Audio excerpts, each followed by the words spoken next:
dit que c'est mieux de dépendre sur le Seigneur que sur toute chose d'autre. Vous êtes d'accord? Dépendre sur le Seigneur. Pour toute chose. Toute chose. Se reposer dans le Seigneur. Avoir cette confiance dans le Seigneur. Qui d'autre peut solutionner nos problèmes? Qui d'autre peut emmener la lumière quand on ne voit plus? Qui d'autre peut ouvrir une porte qui est scellée, cadenassée, verrouillée? Qui d'autre peut ouvrir cela pour nous? Personne d'autre. Qui c'est qui peut faire un miracle pour nous?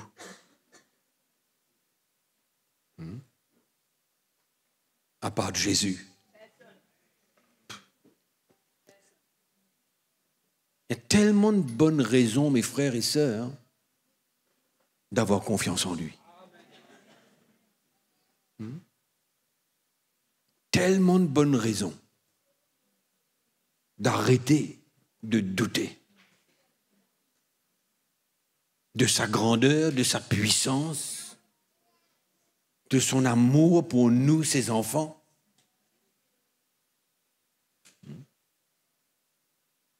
Faudrait que nous puissions arrêter de douter, de vivre dans l'incrédulité. Mais je répète et je répéterai souvent, il y a cette influence du monde qui vient nous affecter, même dans notre foi.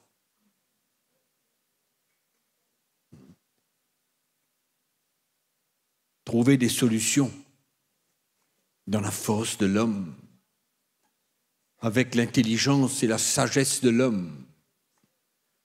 Il y a une telle influence qui pénètre partout et à travers tellement de choses qui touchent notre vie,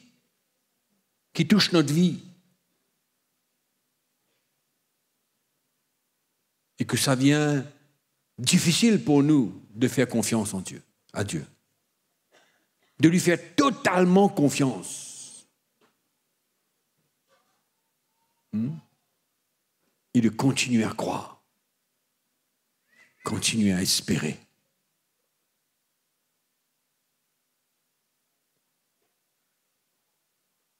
Moi, je suis convaincu. Et le Seigneur a besoin de grandir cette foi dans mon cœur, dans votre cœur.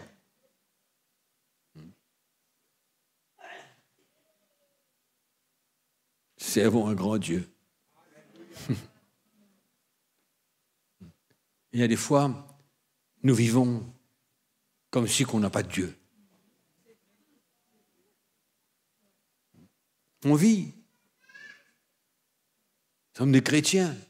Nous avons été sauvés. Mais on vit comme si que Dieu n'existe pas. Ça vous arrive? Comme si que Dieu n'existe pas, il n'est pas intéressé dans notre problème. Il n'est pas intéressé de solutionner quoi que ce soit. Non. On a recours à toutes sortes de choses. C'est comme si que Dieu n'existe pas. C'est pourquoi je suis persuadé que si nous crions à Dieu, qu'il nous donne la foi, ça nous aidera à voir Dieu se manifester dans notre vie.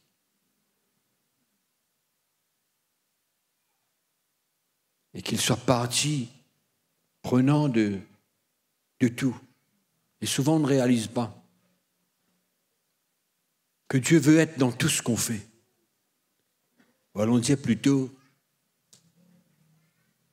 qu'il est dans tout ce qu'il veut pour nous. Mais c'est attristant de voir que les chrétiens délaissent le Seigneur. Ne l'abandonnent pas, non, mais vivent leur vie. Peut-être que souvent, sans réaliser que Dieu, finalement, il est là. Amen. Moi, je suis convaincu. Ce matin, je voudrais vous encourager un moment parce que nous tous qui sommes là, indistinctement, nous sortons d'une organisation quelconque, d'une religion quelconque. Nous tous. Oui ou non? Nous faisons partie d'un système.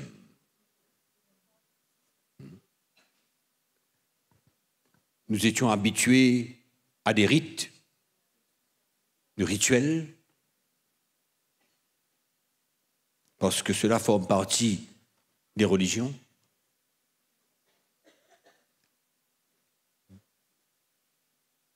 Nous faisions face à des obligations. Tu es obligé de faire certaines choses. Il y avait des sacrifices qui étaient obligatoires, d'autres optionnels, dépendant de notre engagement dans notre religion.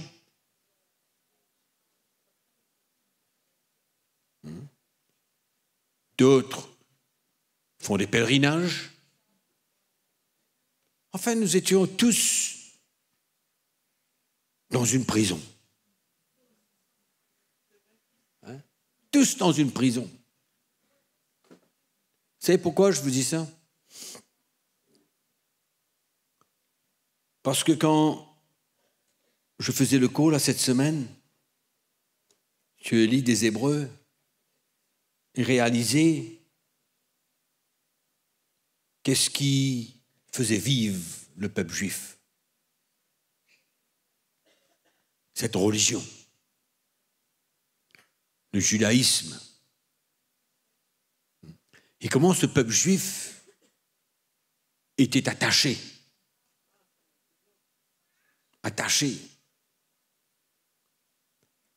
Et comment l'auteur du livre des Hébreux avait peur d'un retour définitif dans le passé. D'un retour définitif de la part des Juifs à leur religion. Et le danger que cela leur représentait. Le danger que cela représentait. Pour eux, qui avaient connu Christ, qui avaient connu Jésus, de retourner aux vieilles habitudes. Et nous aussi, nous étions dans nos habitudes. Donner à nos rites, nos obligations, nos sacrifices, nos pèlerinages et tant d'autres choses qui nous liaient, mais dans notre ignorance, on voulait quelque part chercher notre bien-être, apaiser notre conscience d'une manière ou d'une autre. Parce qu'il ne faut pas oublier que, comme l'apôtre Paul dit dans l'Épître aux Romains, il dit que nous n'avons qu'à regarder autour de nous dans le ciel, les montagnes, la création de Dieu, pour savoir qu'il y a un Dieu. Non? C'est ça que Paul dit. Paul dit ça dans l'Épître aux Romains. Il dit, vous n'avez qu'à regarder autour de vous la création, tout ce que Dieu a créé, pour finalement accepter qu'il y a un Dieu. Donc s'il y a un Dieu, il faut bien que nous essayions de trouver faveur devant lui et que quelque part, nous puissions avoir une conscience apaisée vis-à-vis de Dieu, en faisant des choses, en s'adonnant à des rites, à des ordonnances, à des obligations, à des sacrifices. Et comme l'apôtre Paul dit, tant que le voile demeure pour les Juifs, ils ne voient pas. Et c'est en Christ que le voile est ôté. Pour nous, c'est la même chose. Même chose. Ce n'est qu'en Christ, la foi en Jésus, notre conversion, en réalisant ce que Jésus a accompli pour nous à la croix, à ce moment, le voile qui était devant nos yeux est enlevé et nous voyons briller la splendeur de l'évangile, de la gloire de Christ. Et nous voyons Christ. Et nous le voyons. Nous nous convertissons à lui.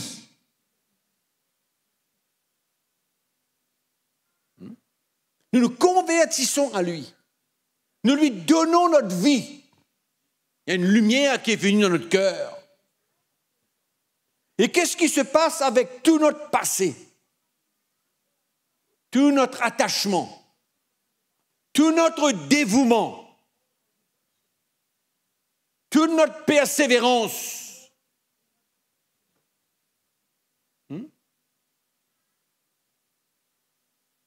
Comment se fait-il qu'un homme comme moi a donné pour les sacrifices que j'avais à faire, les choses qu'on m'obligeait à faire, ou presque, que je me sentais, tout du moins, obligé de faire, pour être, entre guillemets, bien avec Dieu.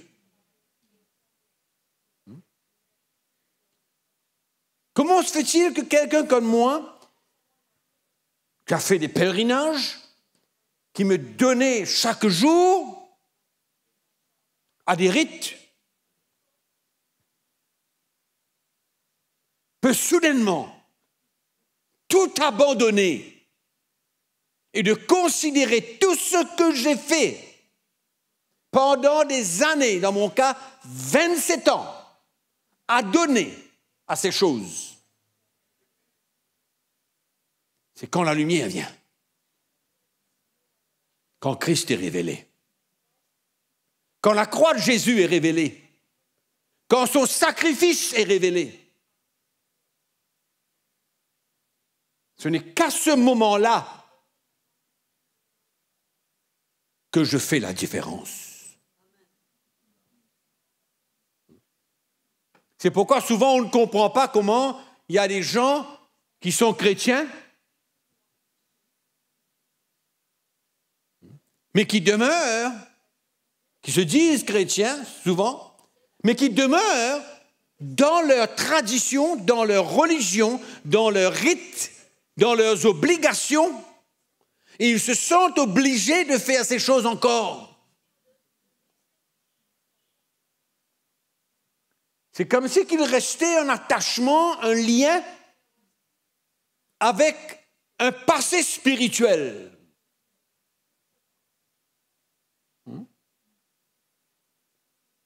Un passé spirituel. C'est presque incompréhensible.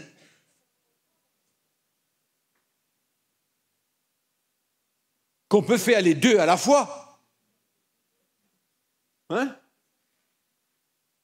Et quand le voile est ôté, quand on voit Jésus, son sacrifice, le sang qu'il a versé pour nous à la croix, qu'il est ressuscité, qu'est-ce qui peut encore nous attacher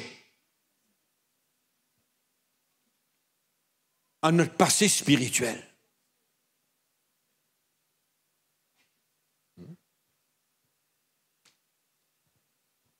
C'est un grand miracle qui se passe. C'est un grand miracle qui se passe. C'est pourquoi Jésus, il n'est pas simplement quelqu'un qui vient, qui fait des miracles, qui est bon, qui fait du bien.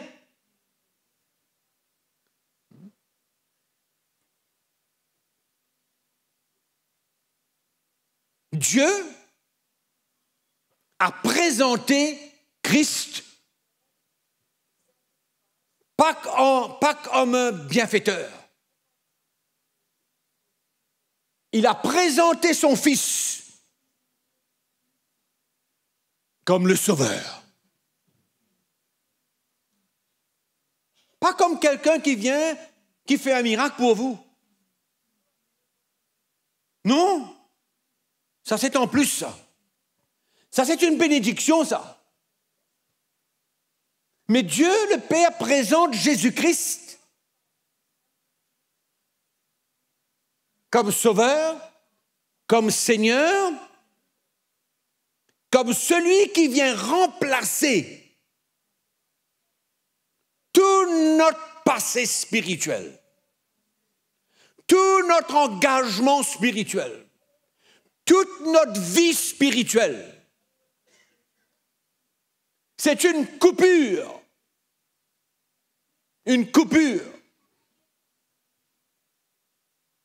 avec notre passé spirituel. Coupure totale. Où il n'y a plus de lien. Où il n'y a plus de lien émotionnel. Vous savez, parce que pendant 25 ans, 30 ans, 15 ans, 20 ans,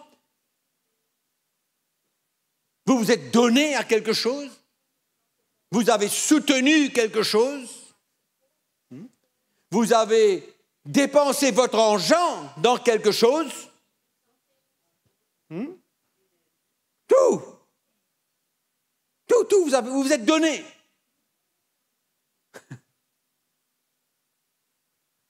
Et tout de suite, venir renoncer.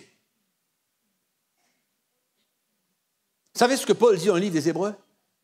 Il dit, on ne va pas encore s'adonner aux choses élémentaires, le renoncement de bonnes œuvres.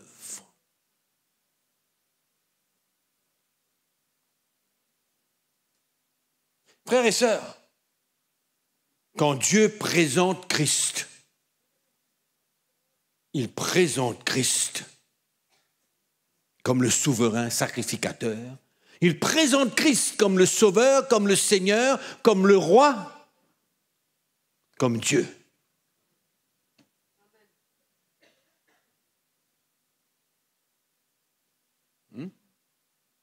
C'est vrai ou non?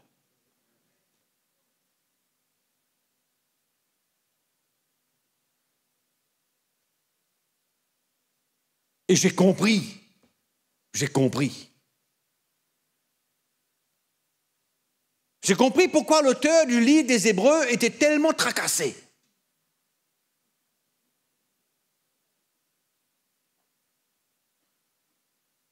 J'ai compris. Parce que ce retour, si il était définitif de leur part, n'est pas encore arrivé là. Mais si ce retour allait être définitif, c'est là qu'ils perdent leur salut.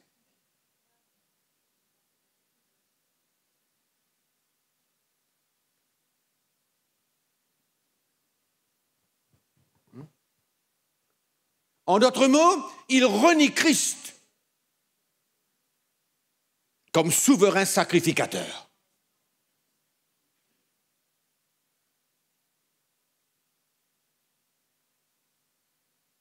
Qui a apparu une seule fois.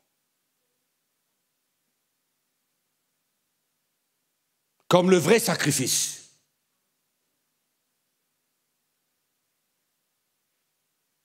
Ça le problème réelle et la motivation pour l'auteur du livre des Hébreux pour essayer d'empêcher aux Hébreux, ces Juifs convertis, de perdre leur salut.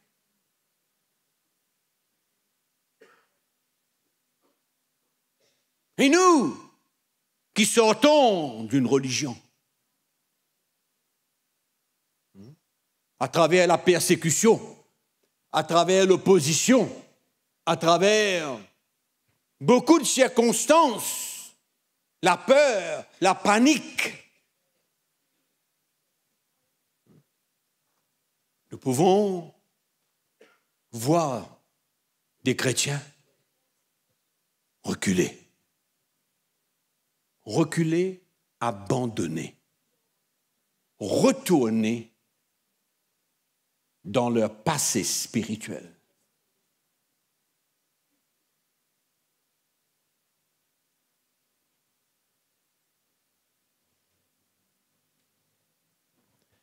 Dans l'Épître aux Hébreux, il est dit, il a paru une seule fois pour effacer le péché par son sacrifice. Il a paru une seule fois pour effacer le péché par son sacrifice. Dans l'Épître de Paul à Timothée, il dit, il s'est donné lui-même en rançon pour tous.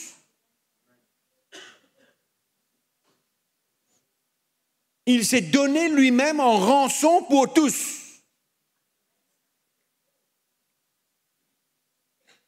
C'est pourquoi quand on vient à Christ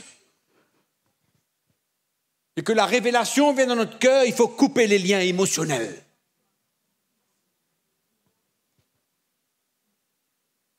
Jésus a dit, si tu préfères ton père, ta mère, ton frère, ta sœur, plus que moi. Vous voyez un peu ce que ça veut dire? En relation avec ce qu'on parle? Et souvent, les chrétiens sont liés émotionnellement, qu'ils préfèrent se soumettre à ce lien émotionnel et retourner en arrière, sacrifier leur vie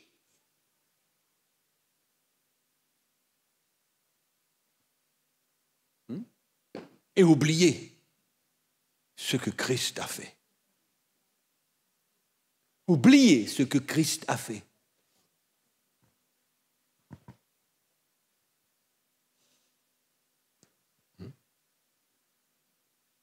C'était ça la chose grave de ces Juifs convertis. Un retour dans le passé. Même chose grave pour nous, qui avons été libérés. Il a donné sa vie comme la rançon pour tous. Vous savez ce que c'est qu'une rançon? C'est quelque chose qu'on paye pour une libération. La rançon. Vous allez en cours aujourd'hui, quelqu'un est accusé. Quelqu'un est accusé. Avant qu'on le juge, juste pour vous donner une petite idée, on lui demande une caution. 5 000 roupies toujours. Bien sûr, 5, 10, 15, 20, 100, qu'importe le prix, pour la faute qu'il a commise. En attendant le jugement. Donc, il paye pour continuer à être libre jusqu'au jugement.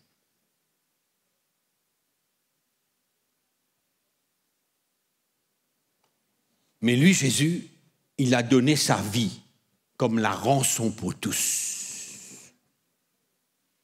Il a donné sa vie comme la rançon pour tous. En d'autres mots, quel était le prix qu'il a payé? Sa vie? Bien sûr, exact. Le sang qu'il a versé.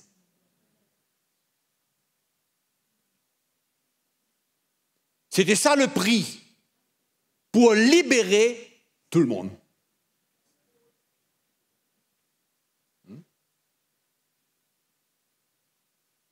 Pour libérer tout le monde.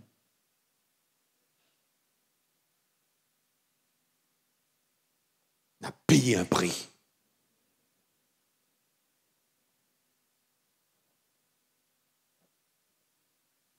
Et de venir renier ça, c'était ça le problème.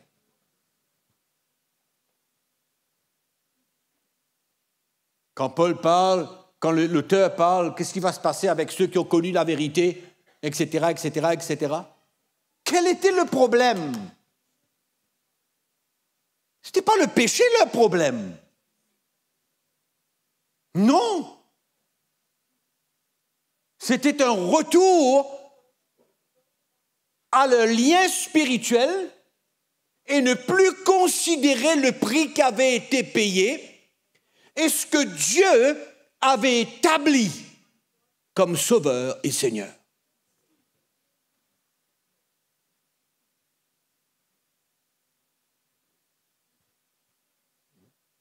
Aujourd'hui, on peut écrire une autre épître. Comprenez-moi. Hein? Épître aux païens.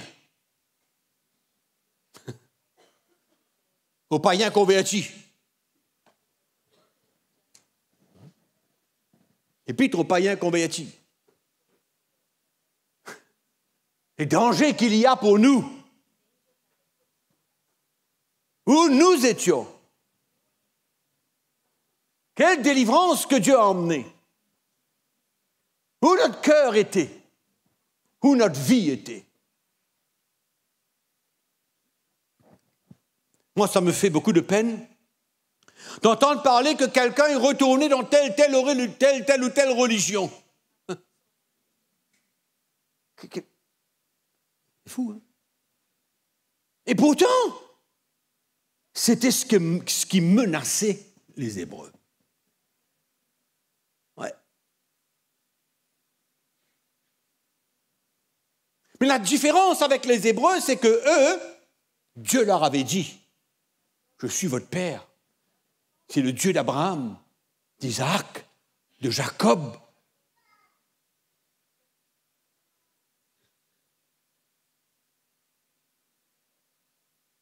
C'est pourquoi quand on regarde notre salut aujourd'hui,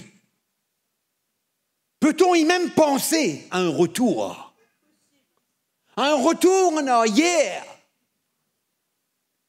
Si quelqu'un est vraiment sauvé et qu'il a le voile a été ôté et qu'il a vu Jésus-Christ et qu'il a compris ce que Jésus a fait pour lui, qu'il s'est donné en rançon pour lui, en rançon. Il a payé ce qu'il avait besoin de payer pour toute l'humanité entière.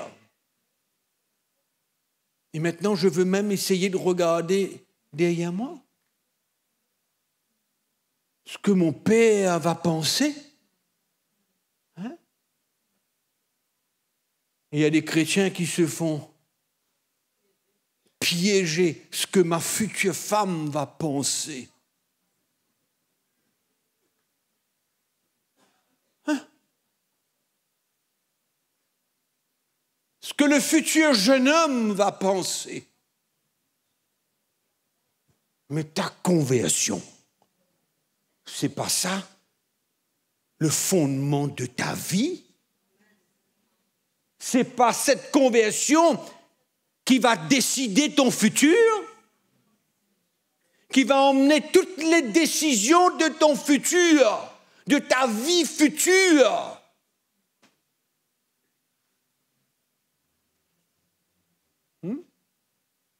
Retour en arrière pour faire plaisir. ou pour avoir été piégé émotionnellement, lié, attaché à mon père, ma mère, mon oncle, ma tante, mes frères, mes sœurs. C'est pourquoi Jésus a dit, si tu préfères ton père, ta mère, ta sœur, ton frère, etc., plus que moi, qu'est-ce que Jésus a voulu dire? Plus que moi, là, c'est quoi ça? Moi? Ce qu'il allait faire. Ce qu'il allait accomplir.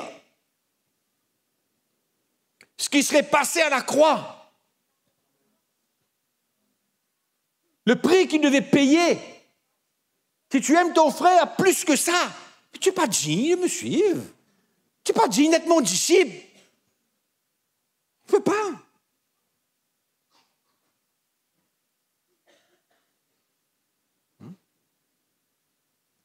Il y a des choses où Dieu veut ouvrir nos yeux.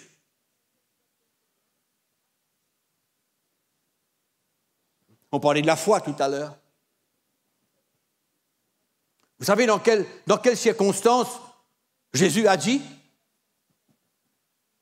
qu'il n'a pas honte de les appeler frères? À qui il a dit ça? À qui? Aux témoins de la foi. À ceux qui étaient prêts de mourir pour lui. Hein? Ils avaient vu dans l'éternité qu'il y avait une grande rémunération. Ils étaient à la poursuite de quelque chose de céleste.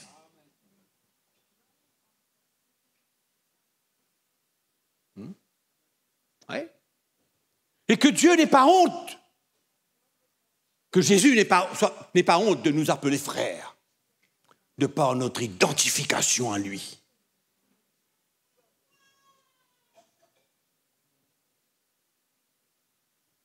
De par ma vie. Je me souviens, quand je me suis converti avec ma femme, tous deux presque ensemble, et que nous avions décidé de suivre Christ. Et de ne pas nous laisser influencer, ni par nos parents, ni par nos amis, ni par nos connaissances, ni par personne. Personne. Ça nous a coûté un prix. Et vous savez ce que, je le sais maintenant aujourd'hui, je l'ai su, ce que mes parents ont dit. Un jour, il va retourner, ne nous tracassons pas. Un jour, il va retourner. Retourner à quoi? À la mort?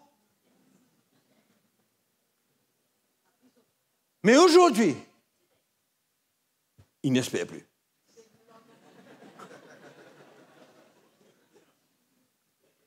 Ils sont convaincus que c'est fini. Ouais. C'est fini. C'est pourquoi dans le cœur du chrétien, il ne doit pas y avoir un doute.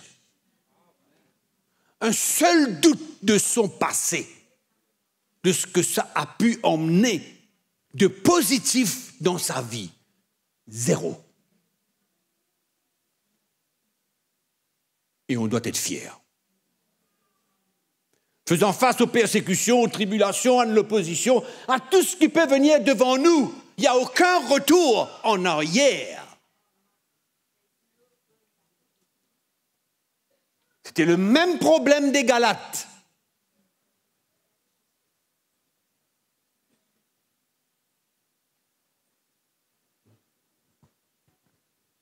Mes frères et sœurs, qu'est-ce que Dieu a fait de Jésus? Qu'est-ce que Dieu a fait de lui?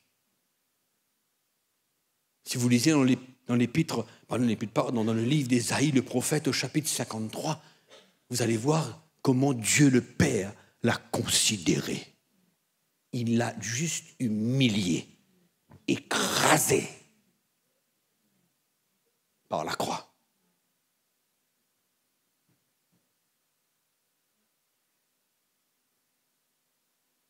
Il l'a considéré comme puni. Hein? Il a considéré son fils comme puni pour prendre la condamnation de l'homme.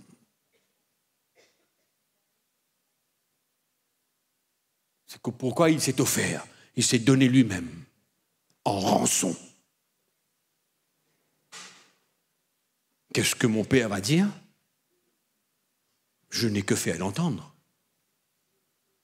Qu'est-ce que ma mère va dire? Mon frère?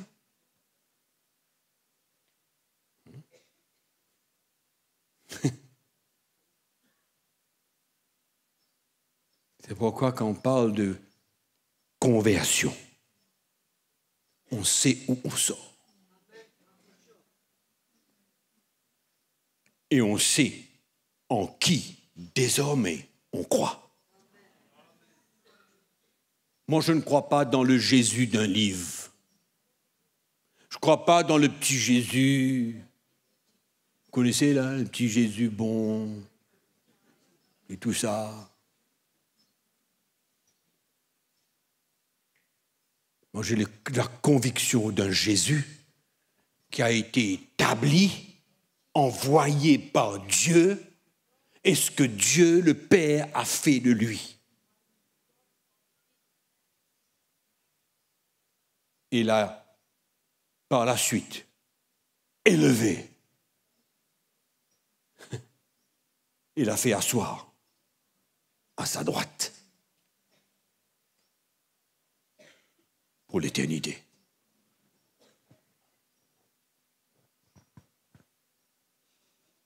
Hein? Moi, ce n'est pas de l'argent qui m'a sauvé. Non. Ce n'est pas mes études qui m'ont sauvé, ce n'est pas ma connaissance. Ce n'est pas ce qu'un homme a fait pour moi. Ce n'est pas ce qu'il m'a donné. C'est certainement pas ce qu'il m'a promis. Non. Moi, j'ai été sauvé. Par grâce, au moyen de la foi. Et j'ai su qui Jésus est. Il n'y a plus de question. Plus de question.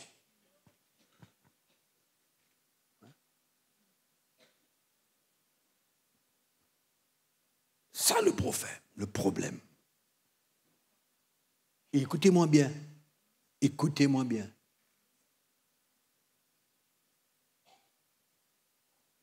Les derniers jours ne seront pas si faciles que nous croyons. Ouais, les derniers jours ne seront pas si faciles que nous croyons. On aura une position à affermir.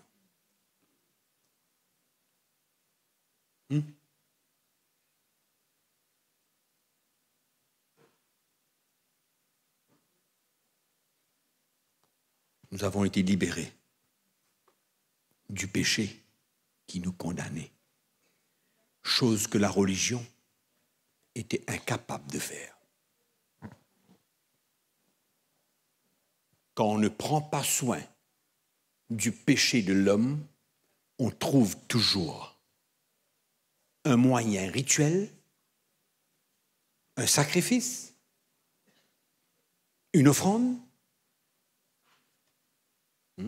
pour essayer de prendre soin de ce péché.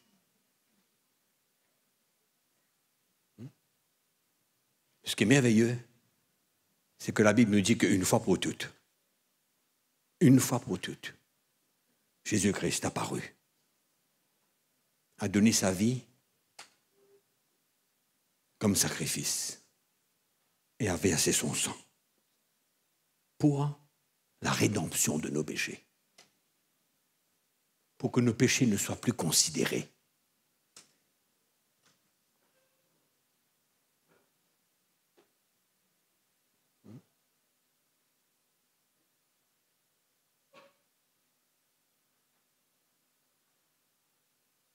rédemption de nos péchés. C'est extraordinaire. Ça nous rend parfaits devant Dieu.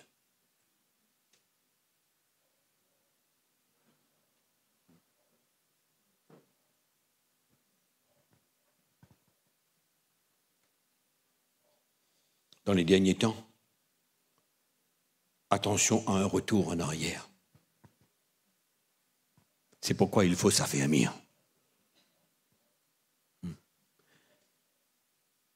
C'est une bonne raison pourquoi nous avons besoin d'expérimenter par la foi les actions de Dieu, les miracles de Dieu, la provision de Dieu, la guérison de Dieu et tout ce que Dieu a pour nous. Et tout ce que Dieu a pour nous affermir, pour nous rendre forts, pour nous rendre solides et ne plus douter. Le retour en arrière est bien grave. Parce qu'on arrive à un moment où on ne reconnaît plus ce que Christ a accompli. Et quand cela est marqué dans le cœur de l'homme, et qu'il donne sa vie en retour, comment peut-il retourner en arrière?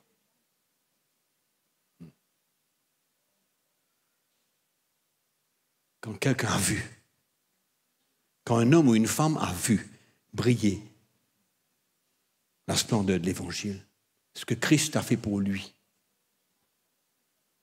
quand cette lumière est venue clairement, il y a un détachement complet. Complet. Il n'y a plus de compromis, il n'y a plus de partage, on ne divise pas pourcentage, c'est complet. C'est une vie donnée. Une nouvelle vie. Et ce qu'on a besoin de comprendre, je termine, ce qu'on a besoin de comprendre, c'est qu'avant, nous n'avions aucune alliance avec Dieu. Aucune. Personne ici n'était en alliance avec Dieu. D'aucune manière. Maintenant, nous sommes en alliance avec Dieu. Nous sommes en alliance avec Dieu maintenant. La première que nous avons fait avec Dieu.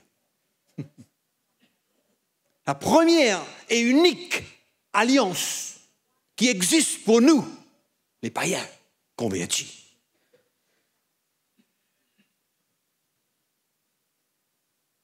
Et pour l'éternité. Unis avec Dieu pour toujours. Vous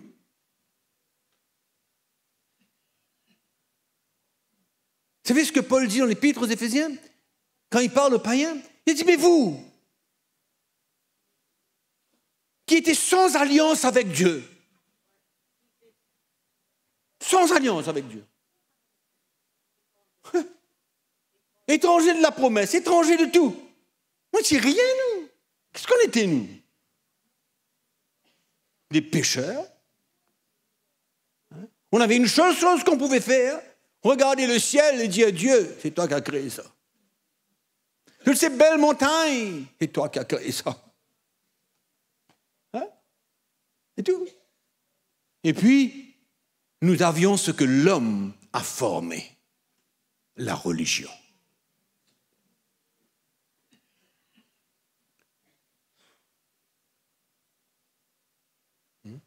Maintenant, nous sommes en alliance avec Dieu.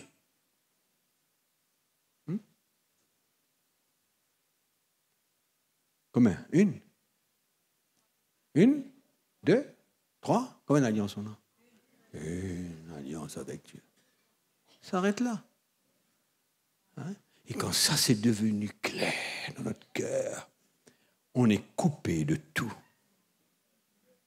Tout notre passé entier. Je ne veux plus avoir rien à faire avec tout ce que j'ai fabriqué, tout ce que j'ai fait.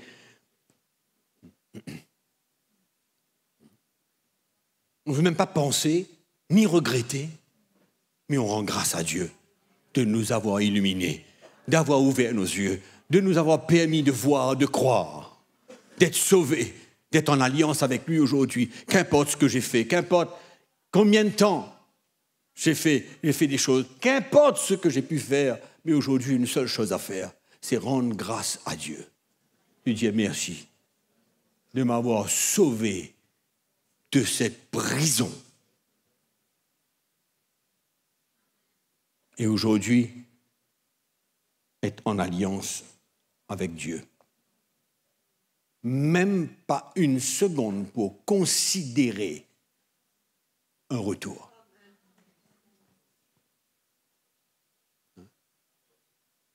Même pas une seconde pour essayer de compromettre avec quelqu'un qu'il y a une bonne raison de partager notre vie avec notre passé, notre héritage, qui ne vient pas de Dieu, qui vient de nos parents et nos grands-parents. C'est ça l'héritage que nous avions eu. Donc, on n'a pas besoin de pleurer là-dessus. Mon papa, ma maman, qui m'ont instruit dedans depuis 25 ans, et maintenant je les laisse comme ça en plan. Grâce soit rendue à Dieu. Merci Jésus pour notre délivrance, merci Jésus pour notre libération, et que notre vie soit un témoignage pour eux, afin que eux aussi, ils arrivent à croire. Et puis c'est tout.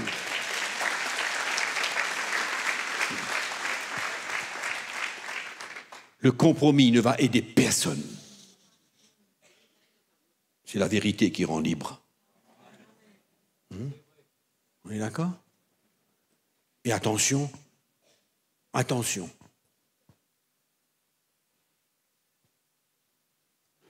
Le futur ne va pas être facile. C'est pourquoi il faut s'affermir. Vous savez que la parole de Dieu parle de l'apostasie dans les derniers jours. L'apostat de la foi. L'apostasie n'est pas le péché. Le péché qu'on fait tous les jours. Non. C'est l'apostasie, c'est l'apostat de la foi, de notre croyance. Ce n'est pas de notre péché. Dieu est beaucoup plus intéressé qu'on termine la course en gardant la foi que les péchés que nous faisons et que nous relevons.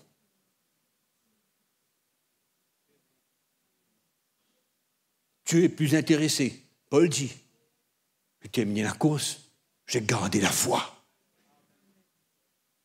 Et Dieu seul sait où Paul a traversé. Dieu seul sait enfin Dieu, nous savons un peu, mais Dieu sait plus encore de sa vie. Persécuté. Pour sa foi. Il a gardé la foi. Il a gardé l'évangile. Amen. En ce qui nous concerne, on doit retourner, pas retourner en rien, mais juste se tourner comme ça et regarder loin de nous où cette vieille vie, cette vieille identification, ces vieilles actions que nous avons faites. Maintenant, j'ai quelques sacrifices à porter à Dieu. Des sacrifices de louange, des sacrifices de libéralité que l'Évangile nous enseigne.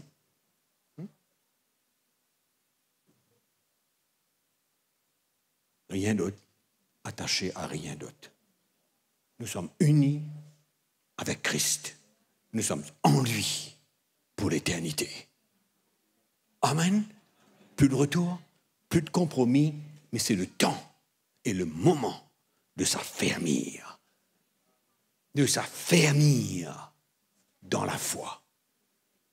pour arriver à terminer cette course jusqu'à la fin. Amen. On peut regretter notre passé? Non, il n'y a rien à regretter.